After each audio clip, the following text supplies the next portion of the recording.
ఇప్పుడు ఆ సస్టైన్ అవుతున్నటువంటి ఆ 29 లక్షల మొత్తం మోటార్ల యొక్క భవిష్యత్ అంతా కూడా ఇవాళ డోలాయమాన పరిస్థితిలో పడుతుంది సార్ ఈ నిర్ణయంతో. ఇవాళ రైతు పేరు మీద ఒక డిస్కం పెట్టి రైతును మోసం చేస్తుంది సార్ ప్రభుత్వం.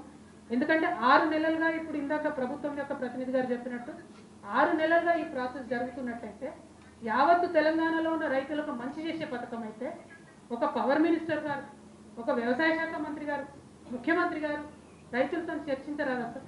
రైతులతో మాట్లాడరాదా సార్? ఇది ఎందుకు మీకు మంచిది, ఎట్లా మంచిదని అపోహలు లేకుండా చేయరాదా? అంటే the very intention is malafide sir. They are going behind the farmers back. అందుకనే సీక్రెట్గా కాయిదాలు ఇవ్వడము, సీక్రెట్గా అప్లికేషన్లు పెట్టుకోవడము. ఒక్కసారి అంటే I will definitely going to the technicalities sir. Intention ఏంది ప్రభుత్వం అనేది ఒకసారి ఆలోచన చేసుకోవాలి. ఎందుకు ఈ మాట అంటూ ఉన్నామంటే రైట్ రాయల్గా రైతుకు మేలు చేసేదైతే ఖచ్చితంగా ముఖ్యమంత్రి గారు ప్రెస్ మీట్ పెట్టి చెప్పేవాళ్ళు, ఖచ్చితంగా వ్యవసాయ శాఖ మంత్రి గారు స్టేక్ హోల్డర్స్ ఇన్వాల్వ్ చేసి మాట్లాడేవారు. ఇవాళ జరగలేదు. అసెంబ్లీలో ఇంత పెద్ద అంశం మీద డిస్కషన్ జరగడం లేదు. అసెంబ్లీలో బిల్లు ప్రవేశపెట్టండి.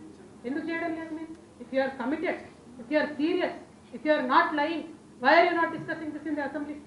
ఇవాళ వచ్చి పబ్లిక్ హియరింగ్లో ప్రతిపక్షాలన్నీ ఇక్కడ నిలబడి మాట్లాడాల్సినటువంటి పరిస్థితి వచ్చిందంటే definitely there is a malafide intention of the government sir. We're suspecting that. ఆ అంశాన్ని ప్రూవ్ చేయడానికి సార్ జీఓఎంఎస్ నెంబర్ 44 ఏదైతే ఇచ్చారో దాంట్లో చాలా క్లియర్ కట్గా గవర్నమెంట్ చెప్తుంది సార్. డిస్కామ్స్ పరిస్థితి బాగలేదు.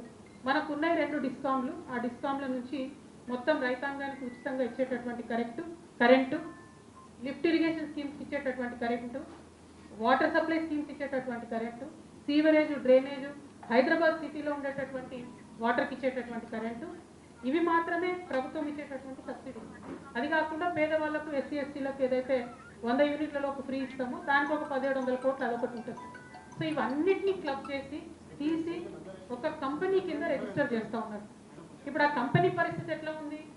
-25,000 కోట్ల రూపాయలు ఉన్నది సార్. దాంట్లో -25,000 కోట్ల రూపాయలతోని ఒక కంపెనీని ప్రారంభిస్తూ ఉన్నాము. ఈ కంపెనీకి మీరు మాకు లైసెన్స్ ఇవ్వండి, దీంతో మేము రైతాంగాన్ని ఉద్ధరిస్తామని ప్రభుత్వం చెప్తుంది. నమ్మశక్యంగా లేదు సార్. ఎందుకు నమ్మశక్యంగా లేదు?